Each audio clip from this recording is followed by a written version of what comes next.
Olá, eu sou Elizabeth Portugal, aluna de licenciatura em História da Uninter. Então, vamos a mais um encontro, falando sobre um determinado período da nossa história e que foi retratado na sétima arte.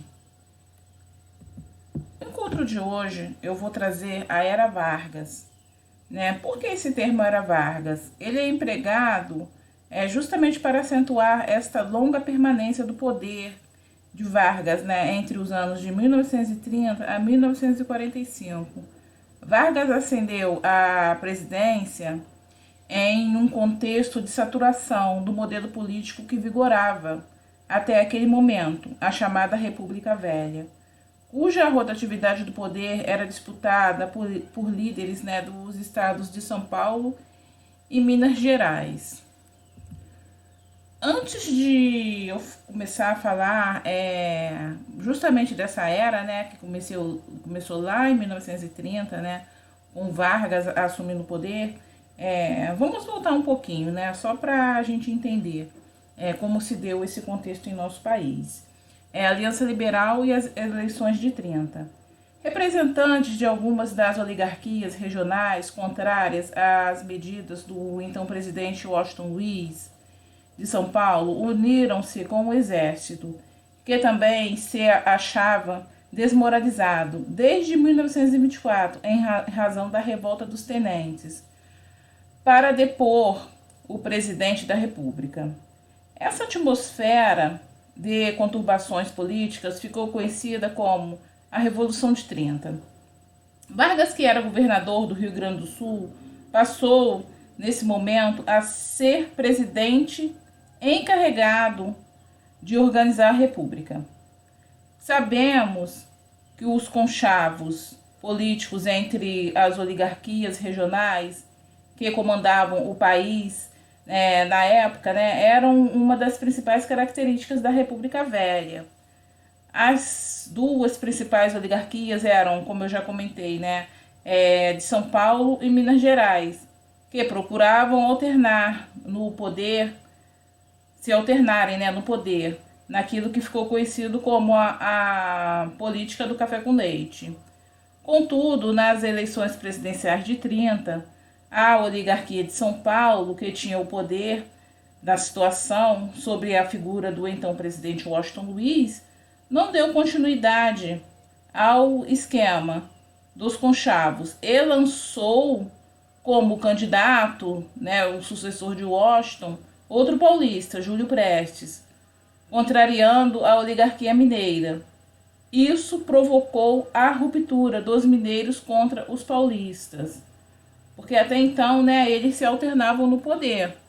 Só que ali, no caso São Paulo, resolveu lançar um novo candidato, sendo que eles já estavam com um paulistano, no caso, no poder.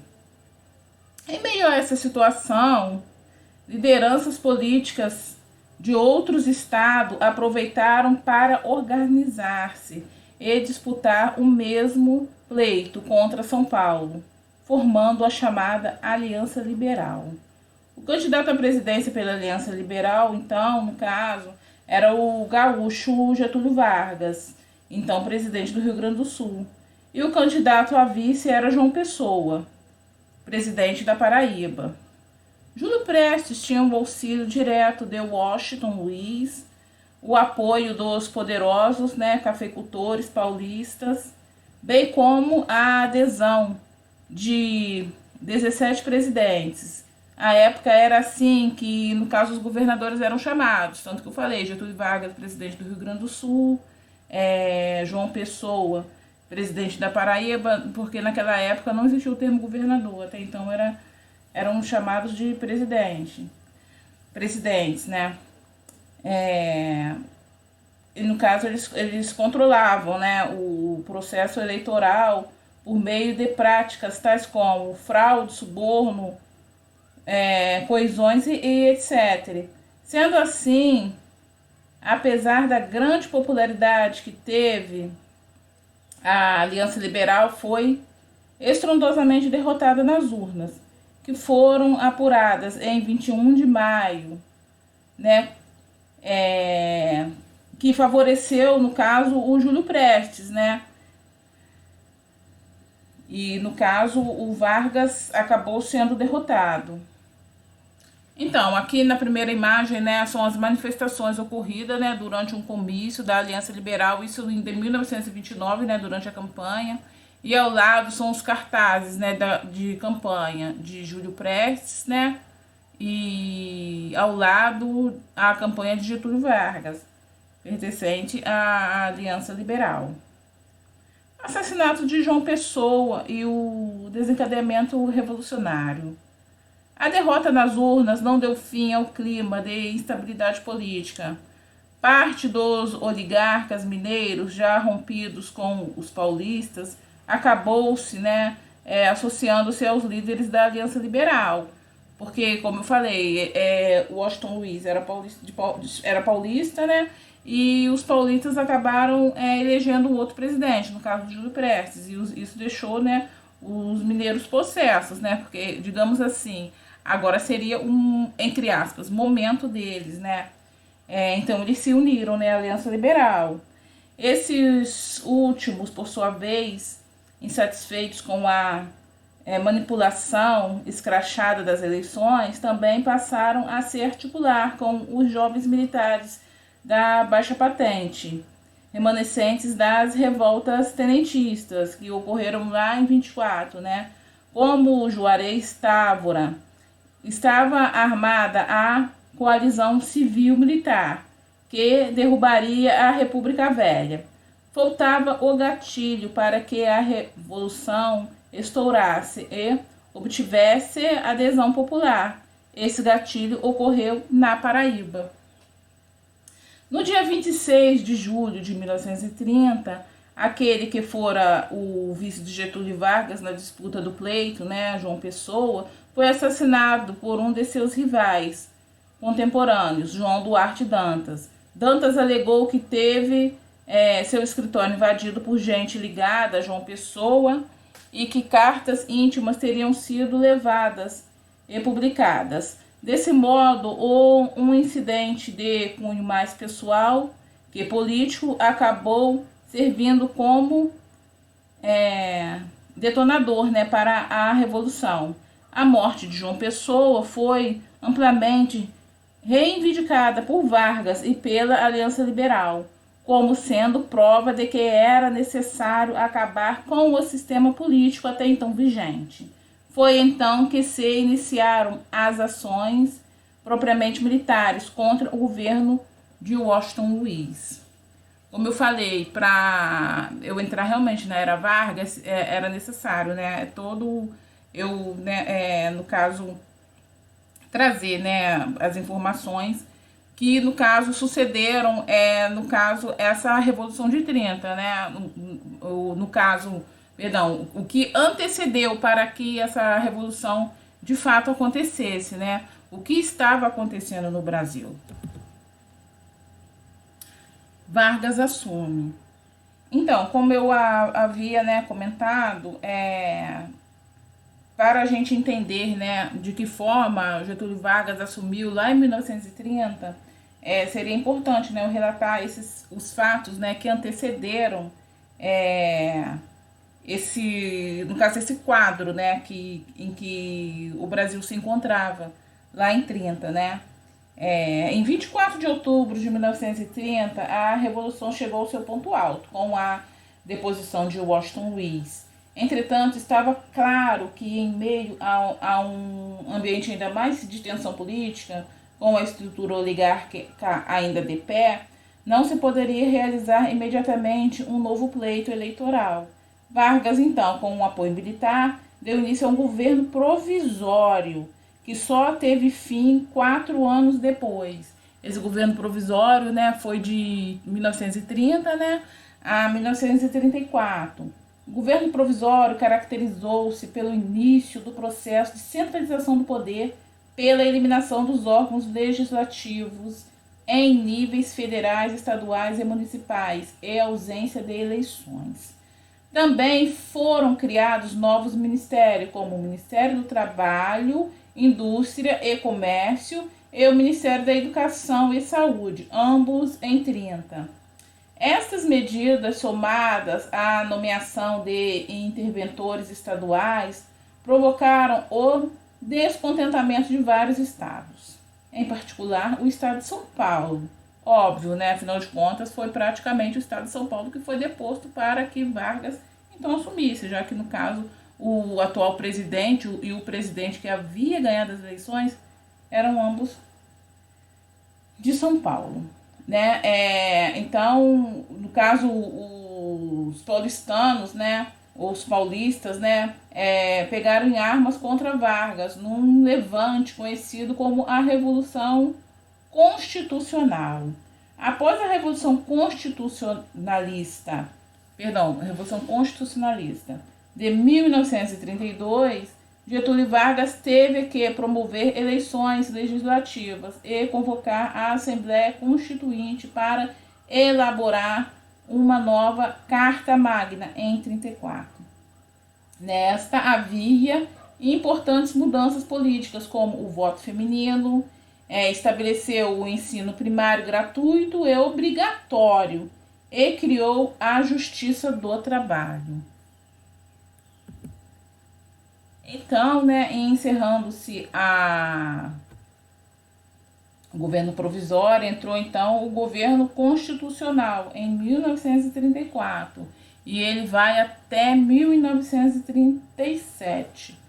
Durante o governo constitucional ocorreu a Revolta Comunista, conhecida como Intentona, em oposição ao governo.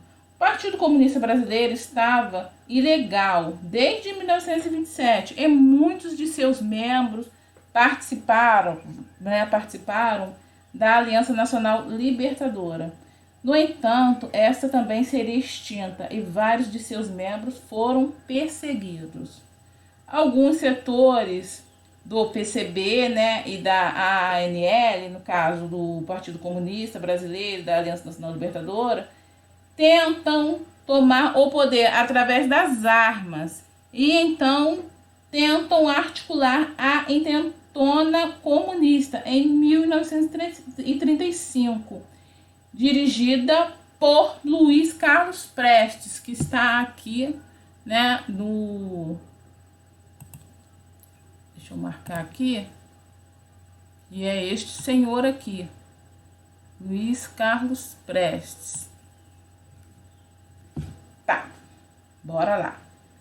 O golpe não se concretizou e a repressão foi feroz, incluindo torturas e prisões ilegais por parte da polícia, né, política chefiada por Filinto Miller. 2 anos mais tarde, em 1937, Getúlio Vargas alega que existia outra tentativa de golpe comunista, conhecida como Plano Cohen.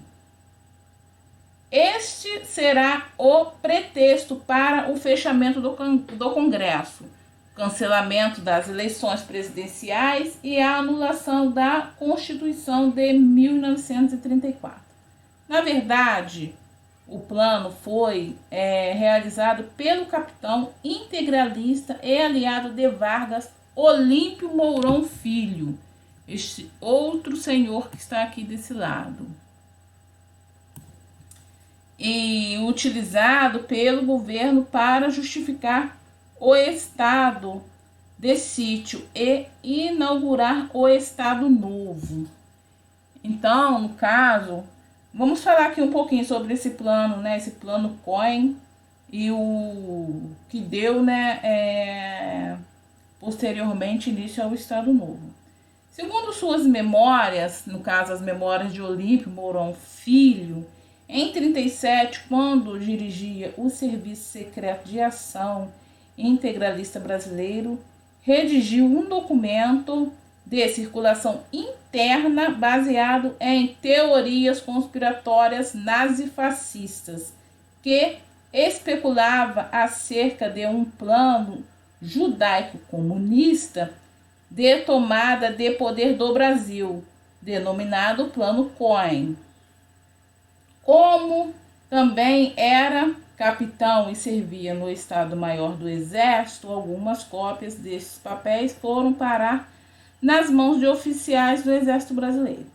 Enquanto se aguardavam as eleições presidenciais para janeiro de 1938, foi denunciado pelo governo a existência, no caso desse plano, como um plano elaborado por comunistas para tomar o poder. A divulgação do documento acabou por criar um clima favorável à instauração da ditadura do Estado Novo, fato ocorrido em 10 de novembro de 1937, no qual foi decretado o fechamento de todos os partidos políticos, inclusive A e B.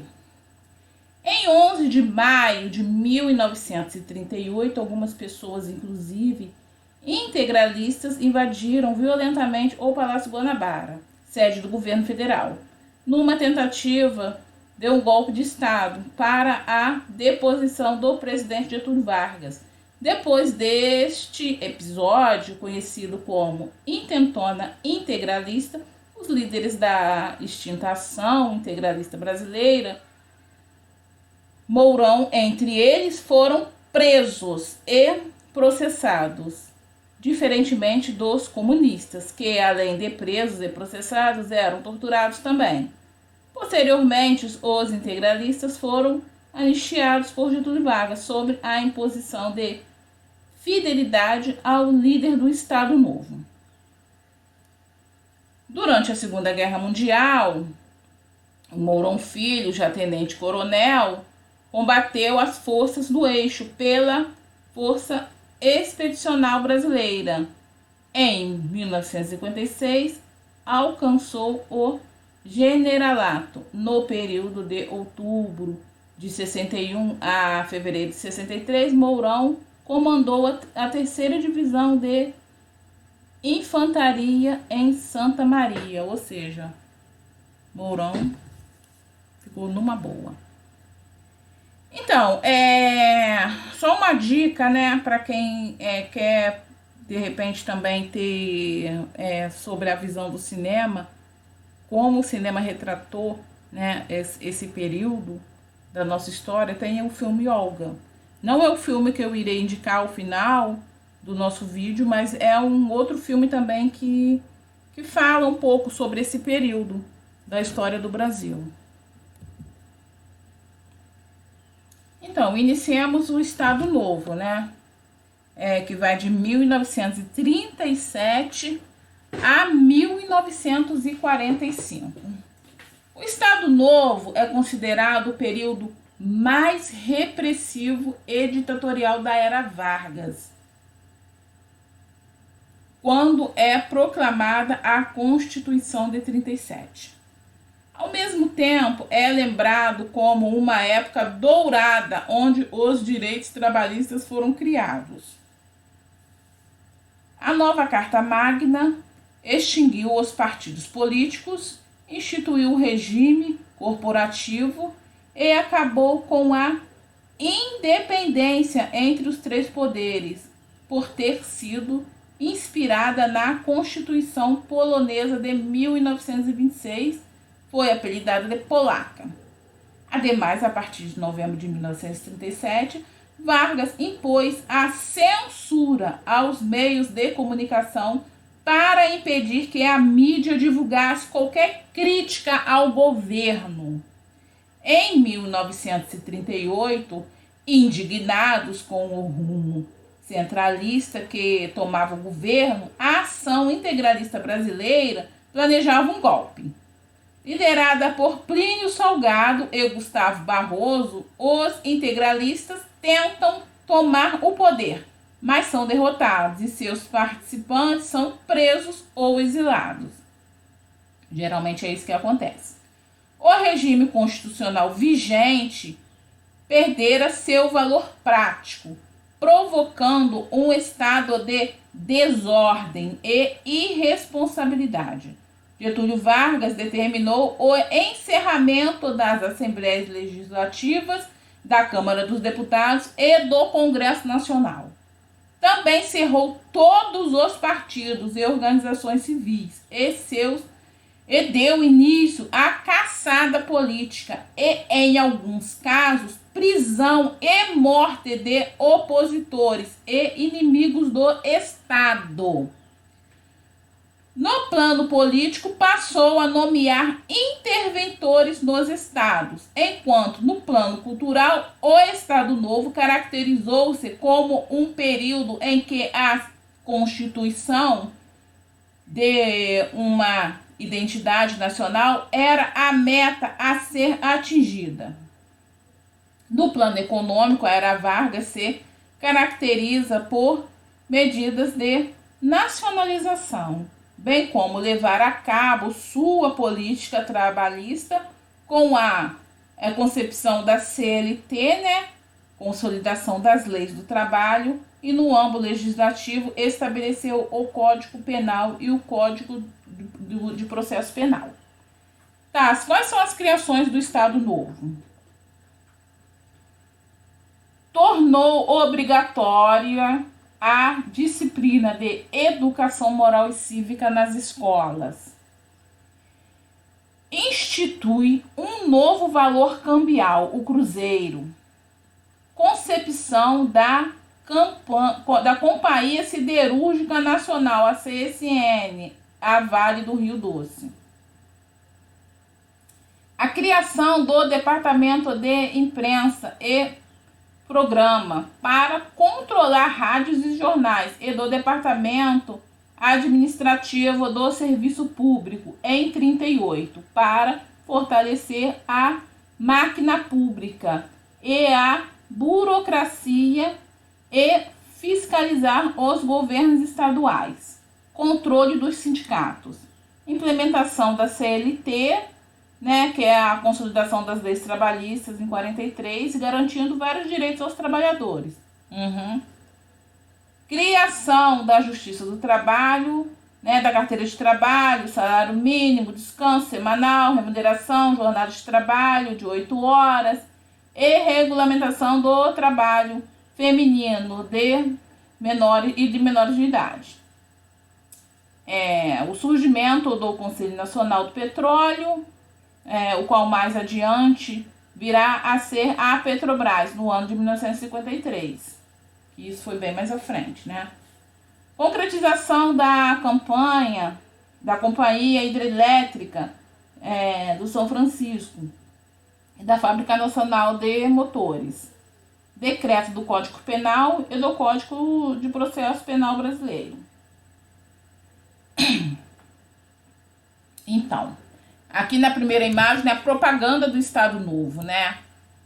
Que mostra um país nacionalista, que pensa no seu povo, né? Um presidente que pensa no seu povo, né? Criando leis, né? Que protegem, né? Esse povo, mas por outro lado, como eu li aqui, né? Então, cada um que tire a sua própria conclusão. E aqui ao lado é a propaganda, né, brasileira anunciando a declaração de guerra e as potências, né, do eixo em 10 de novembro de 1943. Então tá, o Brasil, né, na Segunda Guerra Mundial. Com a eclosão da Segunda Guerra Mundial em 1939, o Brasil toma a decisão de manter-se neutro diante ao conflito europeu. No entanto, no governo existiam aqueles que eram a favor de apoiar o eixo e os que desejavam se aproximar dos aliados.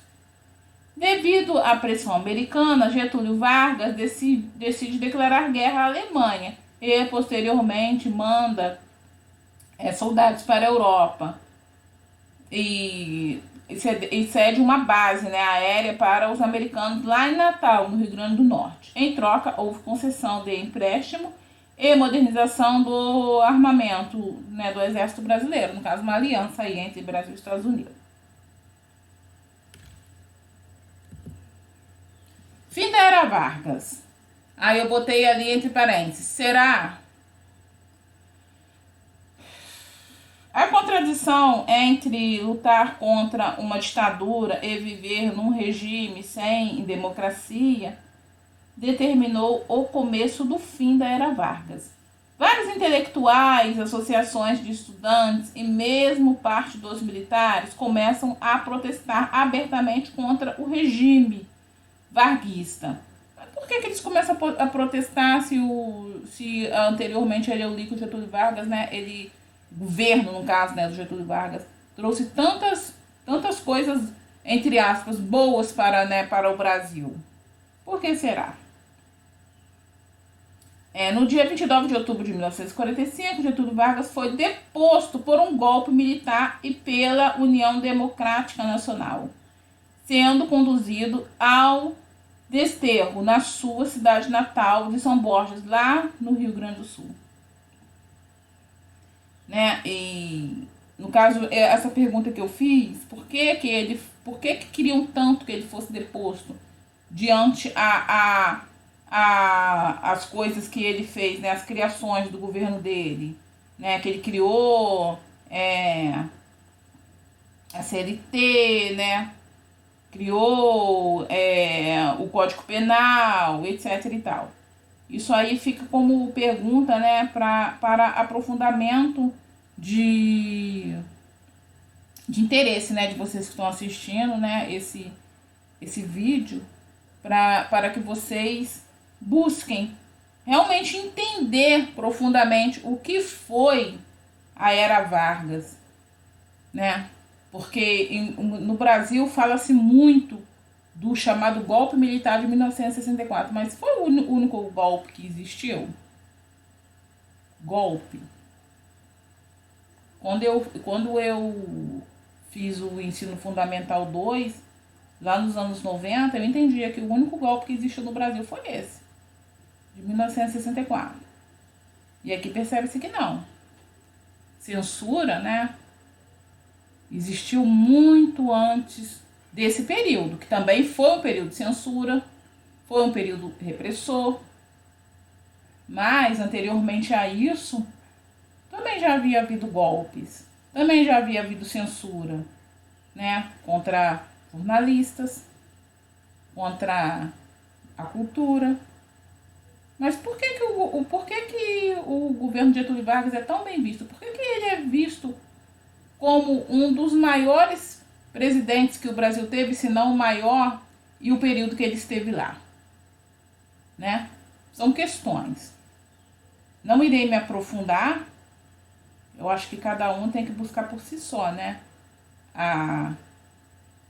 as suas definições, né, sobre o que foi cada época, né, do Brasil, né?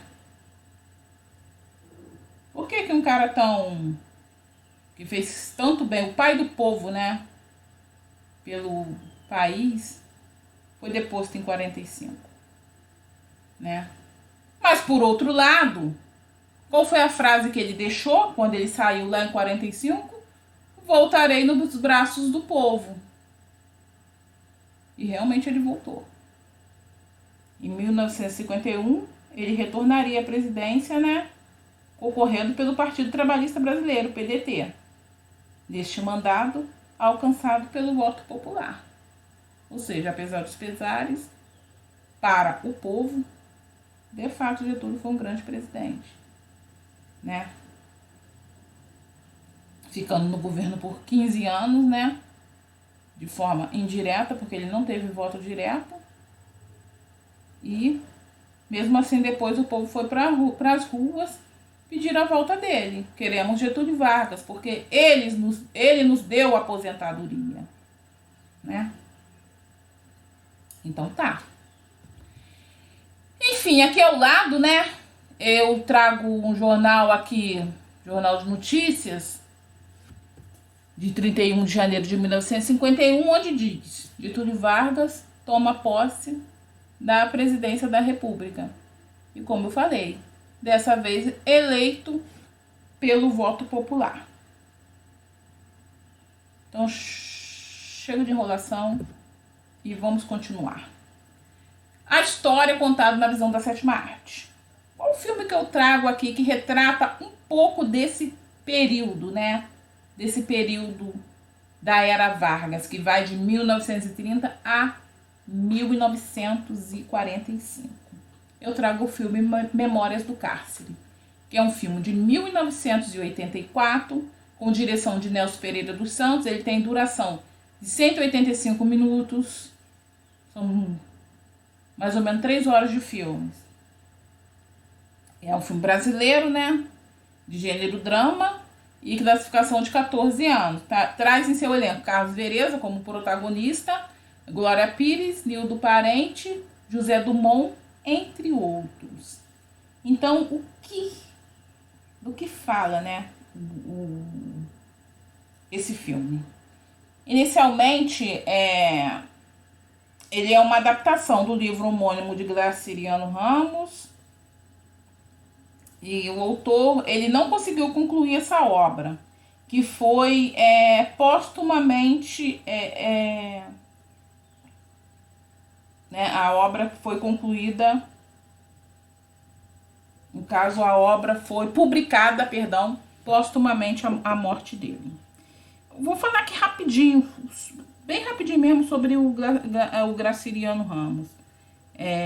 Ele nasceu em 1892, né? Ele foi um romancista, cronista, contista, jornalista político e memorialista brasileiro do século XX. Dentre várias obras, tem como uma de suas obras mais famosas, que todo mundo conhece, a pessoa pode até não ter lido, mas conhece, Vidas Secas, que foi escrita em 1938. Ele nasceu em uma grande família de classe média, ele é o primogênito de 6 irmãos, né? E viveu os primeiros anos de sua infância migrando para diversas cidades da região do Nordeste do Brasil. Faleceu em 1953. Falando agora sobre a sinopse do filme Memórias do Cárcere. Como eu falei, baseado na obra homônima de Graciliano Ramos. Na década de 30, o escritor Graciliano Ramos é preso, acusado de ligação com o Partido Comunista. Capturado em Alagoas, onde era servidor público e levava uma pacata vida, ele dá entrada no presídio de Ilha Grande, lá no Rio de Janeiro, em 3 de março de 1936. Sem sequer passar por um julgamento, tá, gente? Isso aí aconteceu durante a Era Vargas e ainda não tinha-se iniciado o Estado Novo, já que foi em 1936. Em meio a atritos de ordem política e pessoal, crueldade, insalubridade, fome e os mais diversos tipos de criminosos, lá nesse presídio tinha de tudo, tinha de ladrão de galinha, guerrilheiros, né? Ele escreveu a sua obra, né? Que no caso é baseado no que ele estava passando ali naquele período, né? É um relato autobiográfico. Como eu falei, Memórias do Cárcere foi lançado, né, após, né, a morte do Graciliano Ramos, e ele não concluiu essa obra. Enfim. É um filme, como eu falei, de 3 horas, mas é uma forma da gente entender, né, como que os presos políticos ou não, como eu falei, lá no presídio de Ilha Grande, tinha desde ladrões de galinha a guerrilheiros. Então ali tinham presos políticos, presos comuns, pessoas inocentes, a gente sabe que isso acontecia e acontece até hoje. Todo mundo ali naquele mesmo meio. Então é uma forma da gente, né, quem for assistir o filme, ser transportado para aquela época, para aquele período e para a gente entender um pouco como funcionava aquele sistema, né?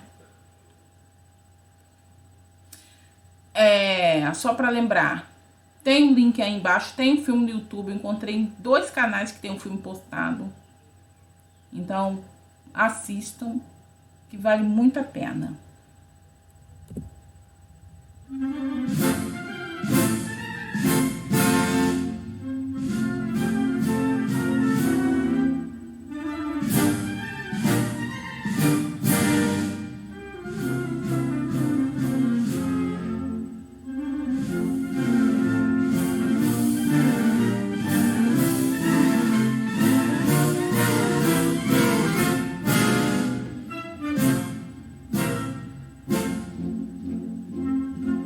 galera, gostaria de agradecer, tá? Quem chegou até aqui. Ter, no caso, prestigiado mais uma vez esse vídeo, né? Abordando, né, um pouco sobre esse período da nossa história. Dessa vez, um período diretamente ligado à história do Brasil. E gostaria, se possível, que vocês deixassem para o e-mail, né? Para que esse curso seja validado, né? Como eu sempre comento. E até o nosso próximo encontro.